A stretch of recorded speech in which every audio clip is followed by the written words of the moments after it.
Hi, this is Rondlin, and I know I promised the next video would be on dating, but, well, had a few accidents. I burnt my hand, I slashed my finger, I wrecked up my knee, and things just kind of got behind. But people wanted videos, so I thought, okay, I'll do a short one today on the subject of voice. So, hopefully this won't be one of those hour-long marathons. First thing I should say is that if you want the definitive guide to a female voice, it has to be the stuff that Melanie Phillips puts out on her website. So if you need the help, order some of her stuff, and she goes into exhaustive detail on all the elements of voice. Okay. That was my starting point. But I read over her stuff and basically discarded most of it as something I didn't need to work on that bad. But what I identified as being the key element was something called resonance. And resonance basically has to do with the way you project your voice. And men have a larger voice box than women do. And that's why their voice is boomier, it's more resonant. And so if you want a feminine voice, first thing you got to do is get rid of that boominess. And that means that you have to use less of your voice box. Okay, now how do we do that? It's not a surgical procedure to cut half of it out. It's the way you use your voice. Now I describe it as talking off the back of my throat. Okay, back where you gargle. Okay, I feel like when I talk now, my voice is coming from up there, back of my throat. Before, it felt like it was coming from down here. Okay. Melanie has different, and voice coaches have different exercises, kind of like a gargling type thing to get to gargle, and then find your voice that way. To be honest, I read that section in Melanie's stuff and I said, oh, okay, and it took me about 5 minutes to find my voice, and that easy. And my daughter, it was funny because my daughter was very supportive of me, and she was about 18 at the time, and she was sitting there saying, well, Dad, what are you going to do about your voice? And I sat there and I just said, well, really, you can do it. This was in my male voice. All I have to do is just control my resonance, and I just need to just talk off the top of my voice, and my whole voice changes. And she's like, oh my God, this is amazing, how you got a female voice just that quick. And that's all it took. Okay. And beyond that, it became, phrasing and, making your voice rhythmic and so forth. So there's lots more to voice, but what I found was that one tip on resonance was all that I really needed to get a voice going. Okay, I think some of the girls on videos we've seen, they've picked it up by themselves the same way. Okay, so you talk off the top of your voice box. Okay, so try to do that. Okay. If you can't find it yourself, like I said, look for some other resources and start doing some of their exercises. Didn't work for me, but so I just went ahead and just found it my own way. Okay, but now once you know how to do it, okay, you're one step ahead of the game. The other things, a lot of people make the mistake. They think that pitch is what it's all about. That female voices are higher pitched. On average, yes. But it's like everything else we talk about in transition. There is a spectrum between male and female. And whether you're talking about body shape, voice, the size of your hands, anything, you can find a woman that's way out here on the masculine side. And you can find men that are so pretty, they're way over here on the feminine side. Okay. It's nothing, there isn't a little range here and says, this is the way you have to talk to be a woman. Or this is the way a man talks. People are all over the place. Their body shapes are all over the place. I've known plenty of women with deep voices who on the phone were always getting sirred. And they just laughed it off. Okay? Because they had a deep, raspy voice. It happens. Okay? So, there's lots of room for different things. But to sit there and say, oh, I've got to raise my pitch. Well, no you don't. I've known too many people walking around doing the Minnie Mouse thing. Listen, this is my new female voice. Doesn't this sound really, really, really good? I'm so sexy. And of course, it's not. They sound stupid. And that's why we talk about Minnie Mouse. So don't do that. Get the resonance right, and then get the way you talk right, and you'll be fine. Don't go pushing your pitch up higher. Now, voice surgery. For God's sake, don't even consider it. I've known people that did that because, frankly, they didn't want to work at developing a voice. So they thought they could go throw some money at a doctor and have him operate on their vocal cords, and bingo, they would have a feminine voice. Well, they come out of the operation, and their vocal cords are shortened, and yeah, their voice is pitched up higher, but you know what? They still have to go and learn how to use that new voice. So they're back with going through all the lessons and trying to figure out how to work and how to use their voice. Something if they would have done in the first place, they wouldn't have needed to try to do the surgery. Okay, so I've never heard anybody with vocal surgery that didn't sound horrible. They usually thought they sounded great, and people went along with it. Kind of like somebody gets a facelift and they look ghastly. Joan Rivers comes to mind, the comedian. You know, she's had multiple facelifts, and her skin is so tight across her face that it's almost garish. And that's just an example, you know. But I've never heard anybody get voice surgery that it was a very good idea to do it. Okay, so stay away from that. Okay, you can develop a voice no matter what you're starting from. You can develop an acceptable female voice. Okay, now other things. You probably know stuff like, you know, when a man says something, it's like, hey, what you doing? And he's going up. And if a woman says it, it's going to be, hey, what are you doing? And it's going down at the end. Okay, simple things like that. Now, how do you master all those?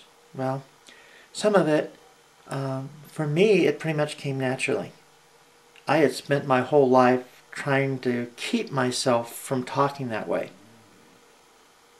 You know, constantly reminding myself, wait a minute, oh God, that sounded so gay. Why did you let it slip out? Why did you say that? You know, like somebody comes in with pictures of their new baby, and instead of going, pretty good kid, looking kid, you know, you sit there and go, oh, how darling.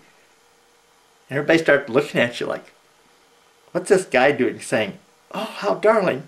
Okay, you know the idea. You've been through it. Okay, so you transition, let your inner female self come out, and you'll probably be halfway there in the voice just that way. But here's the other way to do it, though, and I still do this. 20 years later, I still do this. If I'm driving in a car, and I'll tune in to a female disc jockey, and I'll listen to how she talks, because people don't become disc jockeys with bad voices. They're hired because they got really good voices. So if you're sitting there listening to a female disc jockey, we'll be having a whole hour of blah, blah, blah, blah, blah, okay? So you get the idea. So you're driving along, you just repeat what they say. You use them as a model. If they're saying, it's 8 a.m. in the WIBC studio, you say, it's 8 a.m. in the WIBC studio, and you learn from them. Do the same thing with movies. If you've got, you know, a good female character, good actress, put on the subtitles and speak the lines along with her. Watch the movie a couple times, back it up. And if she's sitting there, you know, if it's you know, an action adventure or anything, just follow along with it and pick up from, you know, the great actresses of our time. So that's another way. And you know, I still do that. 20 years later, I still do that. And I'm always looking for a better way to say things, more elegant, trying to be smoother, and so forth. You got it. I would like to show you, no, I wouldn't like, I definitely wouldn't like to show you. It would be convenient for me to be able to use my old male voice and show you the difference, because it was really deep. But in my first, I don't know, my first few months of transition, when I would like go out with people and the question always came up, it was like, how did you get your voice? You know, the hormones do that? And I would sit there and say, no, it's just training. And here's my voice, and I would pop out my old voice, and everybody's jaws would drop, and they would just be so amazed, you know, what the difference was. And then, I don't know, 3-4 months into transition, one day I went to do it, and I couldn't find it. And I never have been able to find it since. I know that there's a voice down here, but I've forgotten how to make it work. Okay. Now that kind of, I don't think that's too common, because most TGs I know, I remember one time I was talking on the phone to somebody with an excellent voice, okay, fabulous voice, and we're talking, and she sits there and says, wait a minute, just a second, and I hear the window open, and suddenly this male voice screams out, hey motherfucker, that's my car, get your hands off of it. And I'm like, holy cow. You know, she still got that old voice. And then she comes back in female voice again. I'm like, wow. But I can't do that, and I don't want to do that either. What does come out on the voice box, though, is when I sneeze. That's involuntary, and I've got a powerful sneeze and a powerful cough, and I can't stop it. So the best I can do is try to suppress it. So when I sneeze, I just literally just kind of hold it in and muffle it and kind of gag a little bit so it doesn't come booming out like a man's sneeze.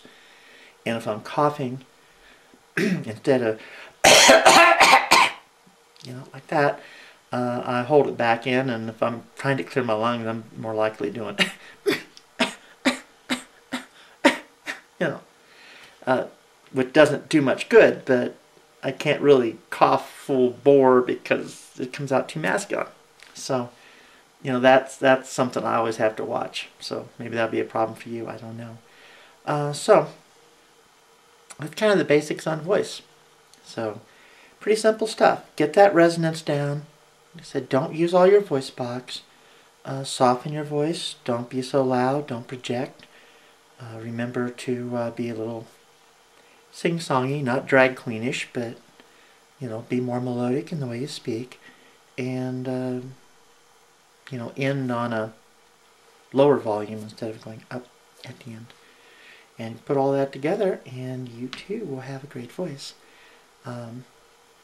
When I do the dating video, maybe I will give you an example of my, oh my god, you're playing with my boobs, it feels so great, oh, I'm going to have an orgasm, routine, because I had about 15 guys, and believe me, I got really, really good at doing the, you know, oh, what was it, when Harry Met Sally, when she does the orgasm scene in the restaurant? Oh yeah, I could do that. Okay, so that's where that comes from. A few other little bits of stuff here in the background behind me. I had some people ask me what they were seeing. Let me show you a couple of things.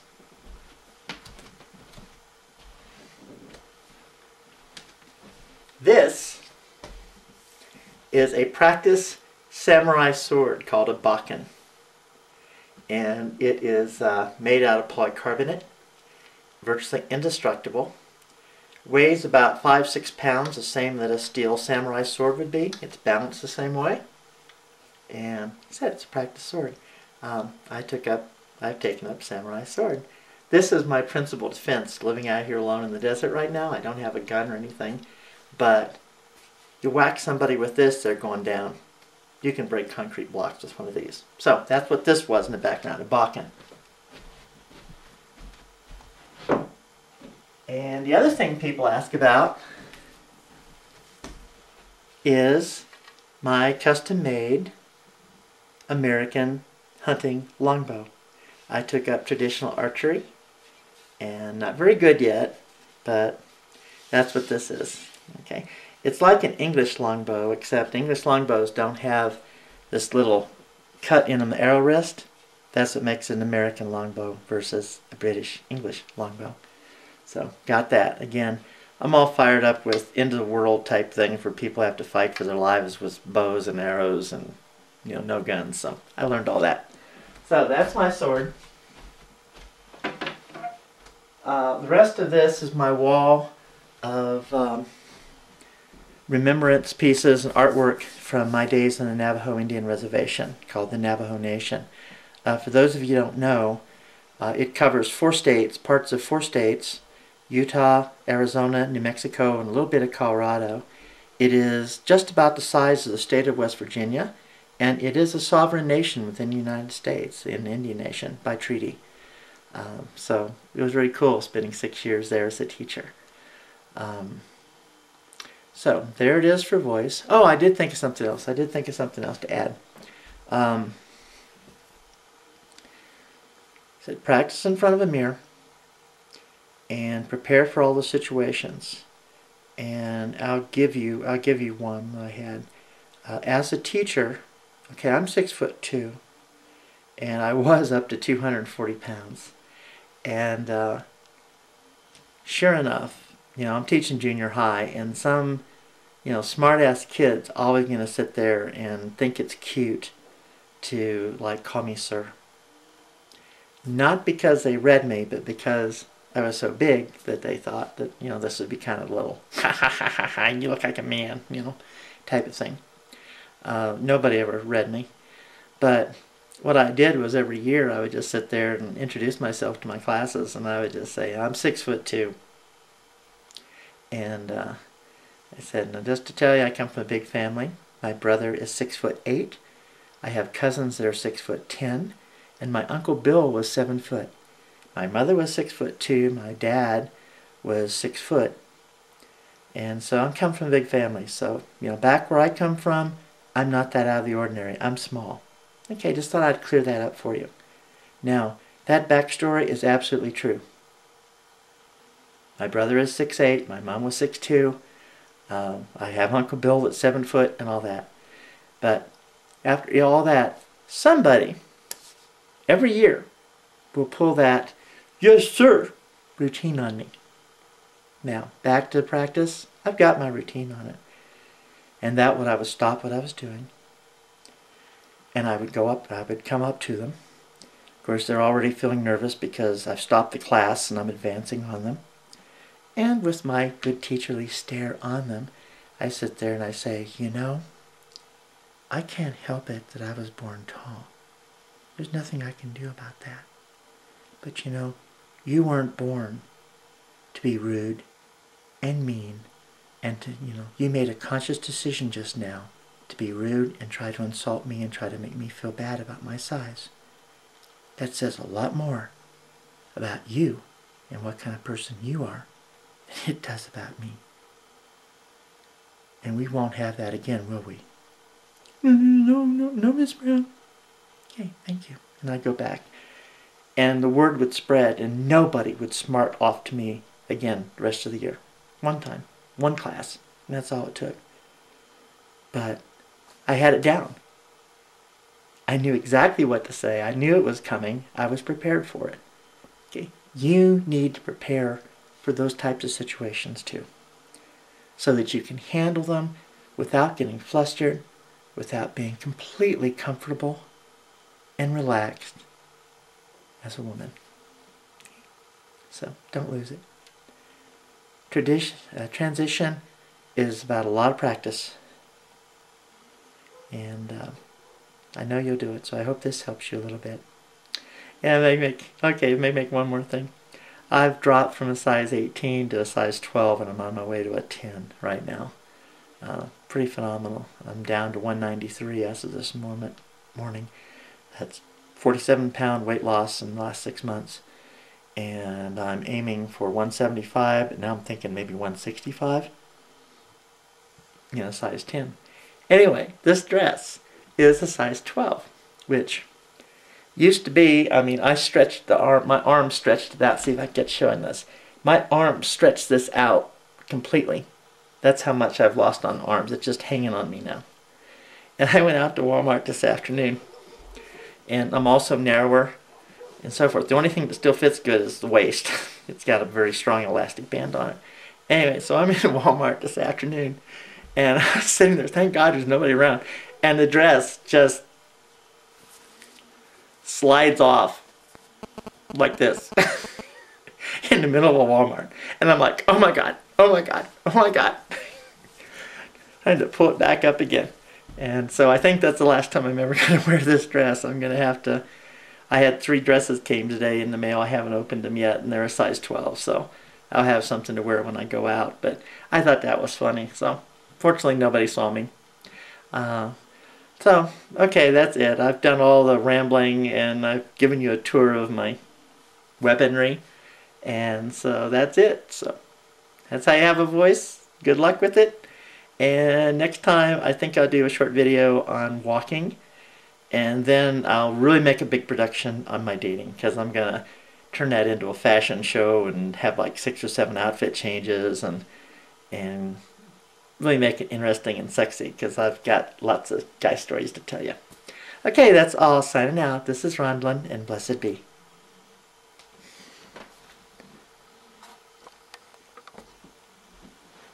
If I get the camera turned off.